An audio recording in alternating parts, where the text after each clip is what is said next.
Jail का experience कैसा रहा सर? जेल का एक्सपीरियंस इतना थोड़ा-सा मिक्स है। शुरुआत में तो हमें जेल में डाला गया, ये हमको पता ही नहीं चला। समझ में ही नहीं आया कि हमें अरेस्ट हो रही है, भेजा जा रहा है। और उसका बहुत गुस्सा भी था मेरे मन में क्योंकि जिस पुलिस अधिकारी ने एसपी साहब को आपको मिलना है, डीवाईएसपी आए थे घर में। एसपी साहब को आपको मिलना है, ऐसा लेकर लेके गए और बाद में एसपी साहब को तो मिलाया नहीं, इसलिए मुझे बहुत गुस्सा। बाद में मैंने निकाला भी उन पर गुस्सा कि आपको सच बोलने में क्या जाता था?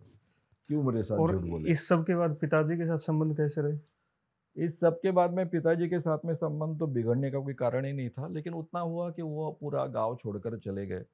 कोई लोग बात नहीं करता था, कुछ नहीं, घर वहाँ का बेच दिया और यवतमाल रहने के लिए चले गए वो। जेल में एक फ़ायदा मुझे हमको ये मिला, मुझे लगता है मैं हमेशा कहता हूँ कि आपको अगर जीवन में एक सही मायने में अपने आप में बदलाव लाने हैं और बड़े बदलाव लाने हैं और स्वतंत्रता क्या होती है और उसकी कीमत क्या होती है, ये समझना है तो हर एक को जेल में जाना चाहिए। जेल में जाने के बिल्कुल। बाद इंसान को बहुत सीखने को मिलता है। स्वतंत्रता की कीमत भी कल्पना यानी वो पता चलता है। जेल में हम केवल 3 विद्यार्थी थे और बाकी उसमें इमरजेंसी में क्या हुआ था कि जिन-जिन लोगों ने कोई भी गुनाह किया है, उन सबको अरेस्ट की गई थी। आज तक जिन पर एक भी केस है, एक भी बार जिसको केस हुई है, यानी कन्विक्शन नहीं हुआ है, केवल केस हुई है, ऐसे लोगों को भी अंदर में किया था।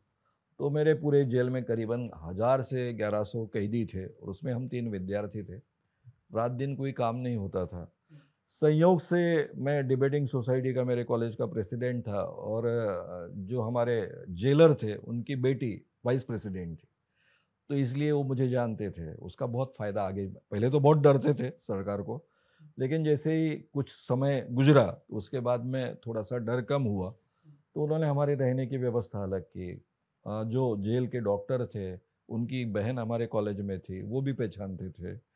तो उन्होंने भी अलग ढंग से मदद की। आम तो कैदी इसलिए से वहाँ का अलग बर्ताव। हाँ, इसलिए वहाँ का जीना बहुत अच्छा हुआ और पहले दिन तो थोड़ा-सा वो बाकी कैदी अलग ढंग से हमारे साथ व्यवहार करते थे। पहले तो बहुत हमको नमस्कार-चमत्कार करते थे एकदम से, उनको लगता था मीसा में इनको डाला है अंदर यानी ये सब स्मगलर है। लेकिन बाद में उनको पता चला कि ये बच्चे हैं कॉलेज के, ये स्मगलर नहीं है। तो फिर उनका बर्ताव हमारे साथ में एकदम बदल गया और अलग ढंग से बर्ताव करने लग गए। वो हमारा ढाढ़स बंधाते थे। अरे! इस जेल में विनोबा रहे, इस जेल में गांधी रहे, तुम तो गांधी विनोबा जैसे हो। यानी जो लोग बहुत बदमाश हैं, चोर हैं, डकैत हैं, सब कुछ गुनाह करने वाले लोग हैं, उनका एक दूसरा अलग मानवीय पहलू हमको देखने को मिला। अब आप कल्पना कीजिए ना 10 महीने जेल के अंदर है। हमारे सब यही साथी हैं, पूरे के पूरे। उनके सबके साथ में हमारी दोस्ती हो गई। उनका जीवन हमको समझने को मिला। उसके बाद में मैं यानी जेब कैसे काटे जाते हैं, ये बहुत अच्छे ढंग से सीखा।